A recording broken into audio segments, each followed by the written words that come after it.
अस्सलाम वालेकुम, hope all of you are fine. अभी हमने अपना 6 न्यूमेरिकल करना है फर्स्ट चैप्टर का।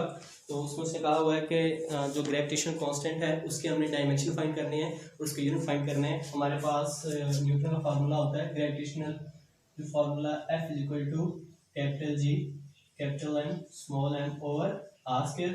We have concern with G, that's why G will be on left side. तो r स्क्वायर जो जाएगा मल्टीप्लाई हो जाएगा F r square over capital M small m आ गया हमारे पास। तो फोर्थ यूनिट क्या आ गया मेरे पास न्यूटन, साथ में क्या आ गया मीटर स्क्वायर, नीचे क्या आ गया किलोग्राम स्क्वायर। ओके, अब ये मेरे पास यूनिट फाइंड हो गया इसका। अब हम इसका फाइंड करनी है डायमेंशन। तो जो डायमेंशन होगी वो मेरे पास थोड़ा इसको और एक्सपेंड कर लेते हैं फार्मूले को।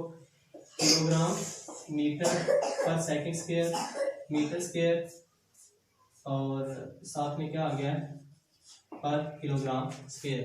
1 किलोग्राम पर किलोग्राम स्क्वायर में से कैंसिल हो जाएगा, मीटर स्क्वायर है मीटर क्यूब हो जाएगा। तो जो हमारे पास आ जाएगा वो कुछ इस तरह फार्मूला आ जाएगा मीटर क्यूब पर सेकंड स्क्वायर पर kilogram. Is that clear? Okay, तो अब इसकी जरा हम डायमेंशन लिख लेते हैं। मीटर क्यूब की डायमेंशन क्या होती है, लेंथ क्यूब आ गया, टी हमारे पास आ गया पर टी इनवर्स स्क्वायर और किलोग्राम किसका आ गया कैपिटल एम। जो सीक्वेंस होता है वो एम एंड टी का होता है, तो उसको कुछ इस फॉर्म में लिख देते हैं M inverse L cube and T minus square. Is that clear? And this is our 6 numerical. पास 7 न्यूमेरिकल है और 7 न्यूमेरिकल में वो कहता है कि हमारे पास जो इक्वेशन ऑफ मोशन है V F is equal to V A plus A T, कहते हैं कि साबित करें ये डायमेंशनली करेक्ट है। मतलब हम डायमेंशंस दोनों की लेंगे और अगर दोनों की डायमेंशन सेम होगी तो इसका मतलब है ये इक्वेशन जो है ये इक्वलिटी के साइन को वेरीफाई करती है। तो अब हम ज़रा इसकी वेरिफिकेशन करते हैं। पहले हम लेफ्ट हैंड साइड को सॉल्व करते हैं। हमारे पास लेफ्ट हैंड साइड है जस्ट वेलोसिटी वी एफ, ये इक्वेशन ऑफ मोशन है हमारे पास। और वी एफ हमारे पास आपको पता है डिस्टेंस पर यूनिट टाइम होता है, वो होती है हमारे पास मीटर पर सेकंड। मैं यूनिट की बात कर रहा हूँ, यूनिट साइड उसकी डायमेंशन को क्या कर सकते हैं फाइंड आउट। तो जो हमारे पास डायमेंशन आ जाएगी, जो हमारे पास मीटर की डायमेंशन होती है वो क्या होती है लेंथ, और सेकंड किसकी है टाइम, इसकी डायमेंशन आ जाएगी पर टी। ये मेरे पास किसकी डायमेंशन आ गई है लेफ्ट हैंड साइड की। अब हम राइट हैंड साइड की बात करते हैं। तो राइट हैंड साइड जो मेरे पास है वो है V I plus A T. Velocity की डायमेंशन होती है हमारे पास एल टी इनवर्स।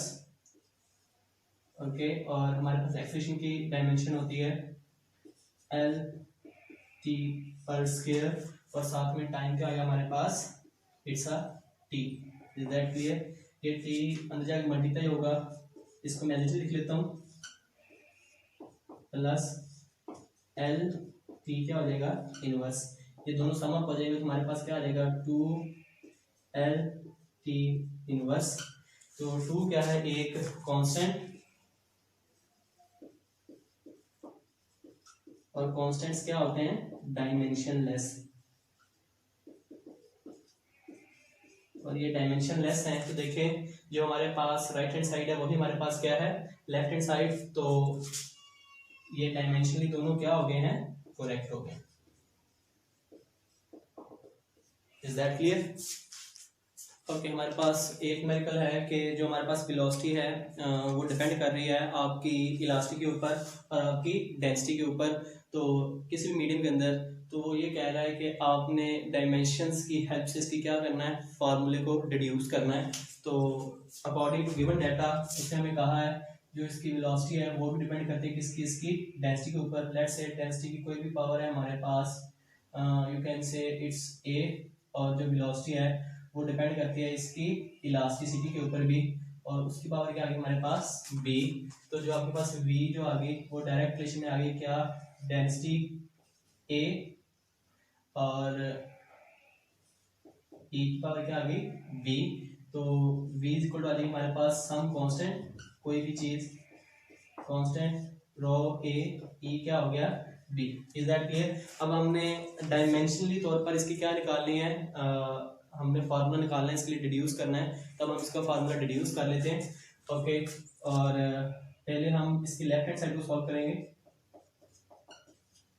वेलोसिटी आपके पास होती है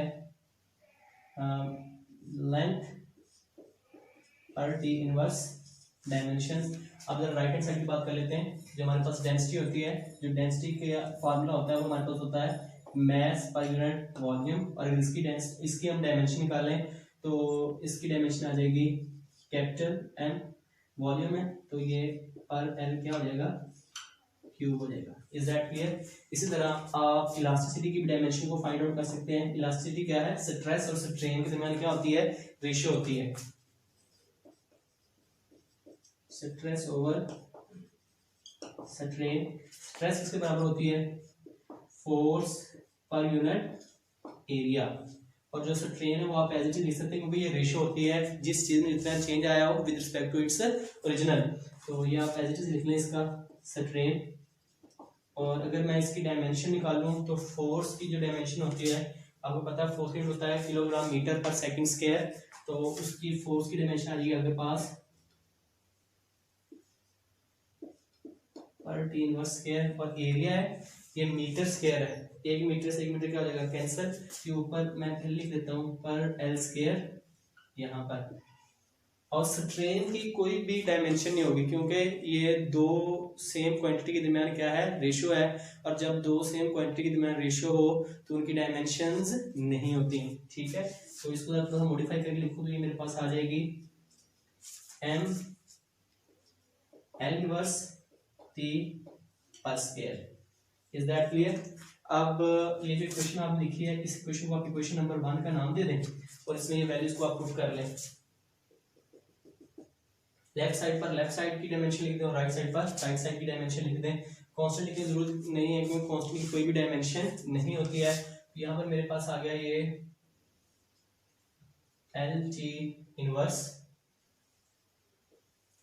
ओके। और राइट साइड पे क्या आ जाएंगे मेरे पास, पहले मैं डेंसिटी की लिख लेता हूँ तो मेरे पास क्या है m माइनस क्यू और इसकी पावर क्या थी मेरे पास a, क्लियर है। और जो मेरे पास आगे इलास्टिसिटी आ गई उसकी क्या है मेरे पास m l इनवर्स और t माइनस स्क्वायर की पावर क्या आ गई b, ठीक है। हमारा बेसिक पर्पस a और b की वैल्यूज को फाइंड आउट करना है, फिर हम उसको इसमें पुट कर देंगे हमारे पास इक्वेशन 1 में और हमारे पास वेलोसिटी का फार्मूला फाइंड आउट हो जाएगा। क्योंकि उसने जो गिवन रिलेशंस दिए हैं उसके अंदर हमें a और b जो कांस्टेंट है उनकी वैल्यू को फाइंड आउट करने के लिए सारा काम हम कर रहे हैं। हमें इनकी वैल्यूज का पता नहीं है इसलिए हम इनको फाइंड आउट करेंगे पहले और फिर इक्वेशन नंबर 1 में क्या कर देंगे, पुट कर देंगे, ओके। पहले इनको आप सम अप कर लें, ओके। ये m की पावर a हो गई, m की पावर क्या हो गई b, तो मैं लिख सकता हूँ m की पावर a प्लस b। ये l क्यूब माइनस 3 हो गया ना, तो l की पावर क्या आ गई माइनस 3a। यहाँ पर क्या आ गई l की पावर माइनस b, क्लियर। यहाँ पर t है, यहाँ पर t नहीं है, तो यहाँ पर जो t है वो साथ में आ जाएगी minus 2b। Is that clear? Okay अब हम क्या करेंगे, कंपैरिजन करेंगे।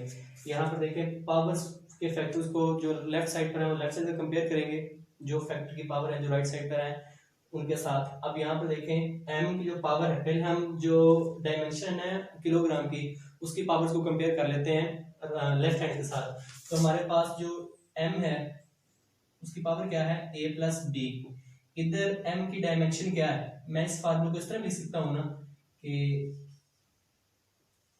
m की पावर 0, ठीक है, l की पावर 1 और t पावर क्या है -1। तो a प्लस b कंपेरिजन से किसके बराबर आएगा 0 के। और फिर l को देखें तो ये मेरे पास आ जाएगा -3a minus b equal to क्या आ जाएगा 1 के। और फिर जब t को देखेंगे तो t की जो पावर है वो आ जाएगी मेरे पास 2b इक्वल टू -1। तो यहाँ से आप b की वैल्यू को फाइंड आउट कर सकते हैं, ओके। वेरी शॉर्ट प्लेस, तो b मेरे पास आ जाएगा यहाँ पर 1/2। Is that clear? अब 1/2 को यहाँ तो आप इस इक्वेशन में पुट कर लें या इस इक्वेशन में पुट कर लें, आपके पास a की वैल्यू आ जाएगी। अगर मैं फर्स्ट में पुट करता हूँ तो मेरे पास a की वैल्यू आ जाएगी -1/2। अब ये दोनों वैल्यूज उठा के आप किसमें पुट कर दें, इक्वेशन नंबर 1 में। तो वेलोसिटी मेरे पास जो आ जाएगी वो आ जाएगी जो ए पावर थी वो किसकी थी, डेंसिटी की, और बी पावर किसकी थी, इलास्टिसिटी की। तो इलास्टिसिटी की पावर आ गई 1/2 और रो नीचे पॉजिटिव हो जाएगा, रो की वैल्यू क्या आ गई 1/2 and you can write the formula E over rho under root and that is the formula for the velocity. Is that clear?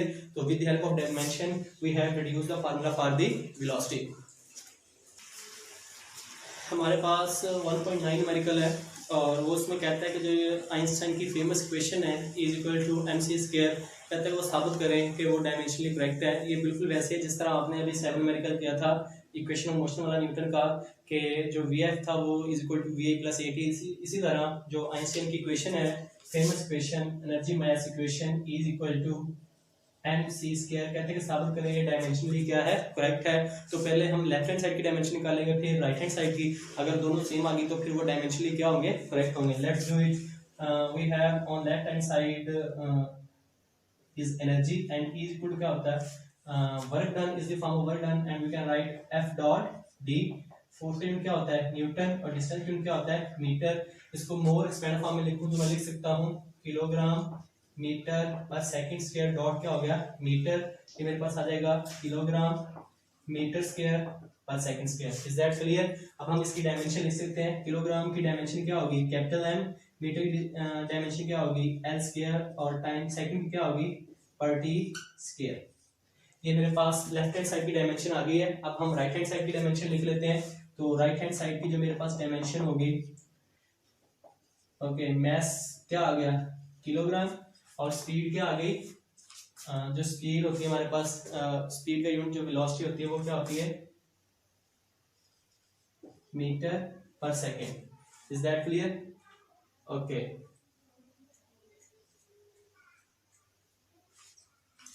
पर सेकेंड और ऊपर उसका क्या आ जाएगा हमारे पास स्क्वायर। क्लियर? ओके तो मेरे पास आ जाएगा किलोग्राम मीटर स्क्वायर पर सेकेंड स्क्वायर। अब मैं इसको लिख सकता हूँ m l स्क्वायर पर टी इनवर्स का स्क्वायर। तो आप देखें from this and this left hand side is equal to right hand side. तो ये हमने डायमेंशनली साबित कर दिया कि ये जो इक्वेशन है आइंस्टाइन की फेमस इक्वेशन ये डायमेंशनली क्या है करेक्ट है। Is that clear? ओके हमारे पास लास्ट न्यूमेरिकल है हमारे फर्स्ट चैप्टर का। तो उसमें उसने कहा है कि हमारे पास एक पार्टिकल है जो कि एक सर्कल के अंदर मूव कर रहा है जिसका रेडियस क्या है r है और वो एक्सेलरेशन एक साथ मूव कर रहा है और वो जो एक्सेलरेशन है वो उस r की कुछ पावर कहता है लेट्स से उसको n कर लें उसके भी डायरेक्ट रिलेशन में है और जो यूनिफॉर्म वेलोसिटी मूव कर रहा है उस वेलोसिटी के भी क्या है डायरेक्ट रिलेशन में है और उस वेलोसिटी की कुछ पावर क्या है m है। उसको मैंने मैथमेटिकल इस तरह लिख दिया है। उसने कहा है कि n और m की वैल्यू फाइंड करें। ये बिल्कुल वैसा ही न्यूमेरिकल है जिस तरह अभी आपने 1.8 न्यूमेरिकल किया था।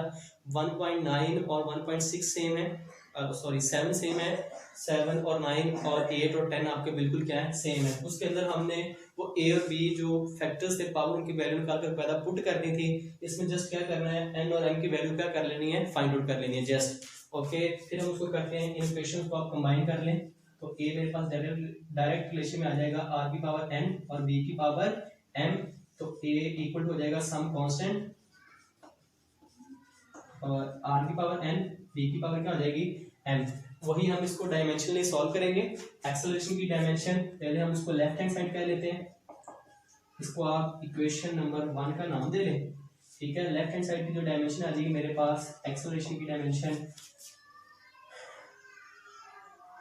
वेलोसिटी आपके पास आ जाएगी वेलोसिटी ओवर टाइम। वेलोसिटी क्या आ जाएगी डिस्टेंस ओवर टाइम। तो इट्स अ लेंथ पर टी का स्केल। Is that clear? अब हम जरा राइट हैंड साइड की जो डायमेंशन है उसको फाइंड आउट कर लेते हैं। डिस्टेंस की डायमेंशन क्या होती है आपके पास लेंथ है, वेलोसिटी जो आपके पास डायमेंशन क्या होती है वो मीटर पर सेकंड होती है। तो वो वैल्यूज हम पुट कर लेते हैं। मैं जरा राइट हैंड से लिख लेता हूँ इधर राइट हैंड साइड। तो r की पावर n v की पावर m इक्वल टू आ जाएगा लेंथ की पावर n। ठीक है और वेलोसिटी क्या है मीटर पर सेकेंड। तो ये क्या आ जाएगी लेंथ की पावर, लेंथ पर टी इनवर्स होल की पावर क्या आ जाएगी हमारे पास m। क्लियर है। इन राइट और लेफ्ट साइड को जो है आप इक्वेशन नंबर 1 में पुट कर लें तो मेरे पास जो राइट हैंड साइड पे आएगी वो आएगी m की पावर 0, l की पावर 1 और t इनवर्स का स्क्वायर। और राइट साइड में हमारे पास आ जाएगा कांस्टेंट है, कांस्टेंट और लिखे यहाँ ना लिखे क्योंकि डायमेंशन लेस क्वांटिटी होती है, तो इसलिए मैं डायरेक्ट लिख लेता हूँ in order to find the value of n and m। तो मेरे पास क्या आ गई, इन दोनों कंबाइन कर लें तो l की पावर n प्लस m हो जाएगी, यहाँ पर t नहीं है तो जस्ट यहाँ पर t की पावर क्या आ जाएगी minus m। Is that clear. m की पावर 0 लिखा था, अगर इधर m होता, इधर m है ही नहीं तो इसको आपको m की पावर 0 लिखने की जरूरत नहीं है। फिर वही कंपैरिजन कर लें तो l की पावर क्या है n plus 1, n plus m किसके बराबर आ जाएगी 1 के। तो I can write by comparing powers, आप यहाँ पर कैप्शंस या स्टेटमेंट दे सकते हैं बाय कंपेयरिंग पावर्स। क्लियर है। आप पावर्स यहाँ पर कंपेयर करके तो हमारे पास जो l की पावर वो क्या है n प्लस m और वो किसके बराबर आ जाएगी 1 के। इसी तरह जो t की पावर है इधर वो माइनस m है and equal to minus 2। m हमारे पास क्या आ गया 2। इसी वैल्यू को उठाकर आप इसमें पुट कर लें, इसको आप रोमन नंबर्स में लिख सकते हैं। तो m की पावर 2 इसमें पुट कर दें, n प्लस 2 इक्वल टू क्या आ गया 1 एंड n इक्वल टू क्या आ गया माइनस 1। तो m आ गया 2 और n क्या आ गया मेरे पास minus 1 and that is the required answer. Is that clear. तो यहाँ तक हमारा लेक्चर ओवर होता है। तो ये कुछ न्यूमेरिकल्स थे जो इस चैप्टर कहते थे वाइंड अप हो गए, वो आपको समझ आ गई होगी। फिर भी कोई आपको कमी महसूस ही हो या आपको कोई प्रॉब्लम हो या कोई इशू क्रिएट हो रहा हो तो आप कमेंट सेक्शन में हमें बता सकते हैं कि सर यहाँ समझ नहीं आई, तो इंशाल्लाह मैं कोशिश करूँगा कि मैं उसको दोबारा रिवाइज कर दूँ। अगले लेक्चर तक के लिए अल्लाह हाफिज़।